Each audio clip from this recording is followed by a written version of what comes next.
Kita mau ngomongin hasilnya Chelsea dulu ya. Nah kan kemarin Chelsea ini berada di peringkat 2 grup D. Udah menang sekali, kalah sekali. Tapi kalau kita ngomongin performanya, gimana sih Chelsea sekarang di Piala Dunia Antar Klub dulu deh. Siapa dulu? Bung Ropan dulu. Waktu dan tempat saya persilakan. Oh oke. Karena Chelsea kan. Chelsea dulu ya, baru nanti analisanya Bung Ropan ya. Ini sebenarnya idola saya juga nih, dulu nonton bola. Oh iya? Saya Bung Ropan tuh ya, komentator. Legend ini ya? Legend. Agak starstruck saya sebenarnya. Jadi kalau ngelihat dari pertanyaan karya gini nih ya, Chelsea itu bahkan sempat dibahas di media massa di Inggris, mengatakan bahwa sebenarnya Enzo Maresca ini melakukan beberapa hal-hal eksperimental, gitu. Contoh waktu lawan LAFC di match pertama itu, ada sebenarnya kayak mikro taktik yang ngebikin tuh sebenarnya Chelsea yang dari pola 4-2-3-1, jadi seakan-akan ketika menyerang pola ganti, switch ke 4-4-2. Di mana Liam Delap atau Jackson atau line up itu nggak jadi nomor 9 murni, dia agak melebar ke kanan atau kiri. Nanti akan disokong sama Cole Palmer. Itu seperti gol kedua Chelsea dari Liam Delap yang memberikan akses ke Enzo. Nah jadi di match kedua ini di mana kita kalah lawan Flamengo, itu terlihat ada memang perubahan taktik yang cukup signifikan walaupun nggak terlalu terlihat. Ya ini adalah Chelsea itu biasanya kalau pakai 3 back itu flank kanan kirinya itu akan track back maju mundur secara agresif. Cuman kemarin itu kita melihatnya tetap 3 back, tapi yang kanan flanknya ini kayak agak lama track back gitu. Kurang agresif ya. Iya, kita bisa lihat di hampir semua gol Flamengo itu ada sangkut pautnya sama sisi kanan pertahanan Chelsea yang dieksploitasi terus-terusan sama pemain Flamengo. Dan boleh dibilang Malo Gusto sebenarnya memang untuk menjadi center back di pola 3 back itu agak lemah gitu. Karena kita menginginkan itu sebenarnya kalau bisa center back itu di posisi itu ya Reece James. Tapi yang anehnya Reece James malah ditaruh di defensive midfielder, pairing dengan Moise Caicedo gitu. Padahal kita di sana ada banyak banget kita pemain opsinya. Ada Esugo yang baru. Ada Enzo. Lalu ada ini juga Bung, Lavia. Iya, yang Lavia. di cadangan gitu. Ya. Ada Santos yang baru balik dari Strasbourg juga. Ini nggak dipasang gitu sama Maresca. Jadi tapi kita mungkin fans Chelsea terbagi dua ya. Ada yang ingin menjuarai kompetisi FIFA Club World Cup. Tapi ada juga yang aduh nggak usah jauh-jauh deh, ngeri cedera gitu. Karena kita emang udah ini banget trauma gitu dengan pemain inti yang cedera waktu pramusim. Ada Loftus-Cheek cedera waktu main di klub kita main di Amerika, dan musim lalu ada Christopher Nkunku dari Jerman juga sih Coach. Iya.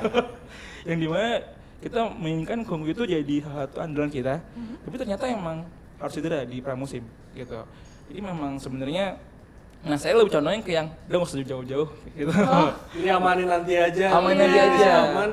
Ini juga bisa jadi ajang uji coba mungkin ya, taktik tadi yang tadi dilakukan oleh Maresca. Benar, karena kita cuma punya 2 pre-match setelah FIFA Club World Cup ini, lawan Leverkusen dan lawan AC Milan sebelum Liga Inggris mulai. Tapi hal yang paling signifikan adalah sebenarnya Chelsea membutuhkan memang pemain tambahan di area wing seperti itu. Karena kita masih membutuhkan dari pemain Dortmund, ya ini ada Gitten, ya Jamie Gitten yang belum kita bisa dapatkan walaupun sudah ada deal dari secara verbal. Yang mengharuskan Chelsea itu sebenarnya agak sedikit memakai pakem yang lama gitu. Karena kita tahu dari bulan Maret sampai bulan Mei Chelsea itu hanya kalah 2 kali, seri 2 kali, dan selebihnya menang gitu. Artinya ketika Maresca sudah tahu nih momen seperti apa, itu anak-anak Chelsea sebenarnya bisa menerapkan itu. Nah untuk pramusim ini kita sebenarnya melihat ya ada sedikit eksperimental gitu dari Maresca yang membuat Chelsea bermain ini agak free roll seperti itu mungkin ya. Jadi kemarin Flamengo itu eksploitasi. Nah hebatnya Flamengo ini dia main tuh serius banget. Dia tahu bahwa karena hadiah dari juara kompetisi ini gede, itu hampir sama dengan juara Liga Champions, gitu. Jadi yang di mana Liga Champions main 1 tahun, ini bisa kan dapatkan hanya dalam sebulan, seperti itu. Nggak heran. Jadi mereka serius itu gitu ya? Iya. Bung Ropan, tapi apakah memang perbedaan tujuan ini yang kita lihat dari Piala Dunia Antar Klub, di mana klub-klub besar seperti Chelsea ini kan tadi melakukan eksperimen, tapi klub-klub yang agak lemah ini justru nyari duit gitu, Bung Ropan. Oh iya, kalau kita bisa melihat kan menarik karena Brasil itu kan menempatkan 4 klub mereka dan semua sekarang ada di pimpinan klasmen. Iya. Ya, mau Botafogo, Fluminense, Palmeiras di sana, Flamengo juga termasuk. Jadi tim Amerika Latin Jadi berjaya mereka, juga. Jadi mereka akan berusaha. Kalau Chelsea kan udah pernah juara lah Liga Champions. Cuma memang ada kalau bicara Piala Dunia Antar Klub ini, saya pikir tidak sebagus kalau dengan format sebelumnya. Yang prestisenya tuh ada. Karena yang tampil di sana hanya juara Liga Champions, juara di Piala Libertadores, di Oceania, di Asia, kemudian Afrika kan. Jadi memang bergengsi betul-betul kalau mau dilihat di sini Regina ya. Sehingga saya melihat juga banyak, jadi tidak boleh kita menyalahkan juga seperti Chelsea Maresca. Secara tim, secara kualitas Chelsea itu bagus menurut saya.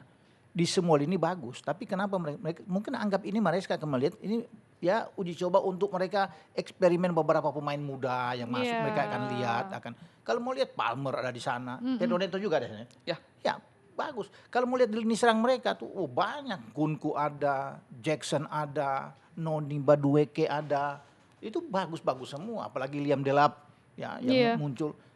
Enzo Caicedo mana terkalahkan tuh. Mereka di depan di gelandang tuh bagus-bagus sebenarnya. Cuma ini mungkin dijadikan sama Enzo Maresca bagaimana takut juga jangan sampai cedera. Bagaimana kalau Caicedo dan Enzo cedera? Bagaimana kalau memulai kompetisi sudah bulan Agustus?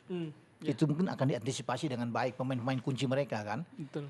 Tapi kalau melihat dari peluang di grup, di sini kan dia ada di grup D. Saya pikir lolos. Walaupun kalah sama Flamengo kan. Dia akan lolos, akan bersama dengan Flamengo untuk bisa ini. Kalau sudah sampai di 8 besar, misalnya Chelsea sampai ke sana, melewati 16 besar, baru akan berpikir untuk bisa menjadi juara, mereka akan lebih serius untuk menatap untuk menjadi juara. Dan saya pikir mereka akan berusaha untuk sebaik mungkin.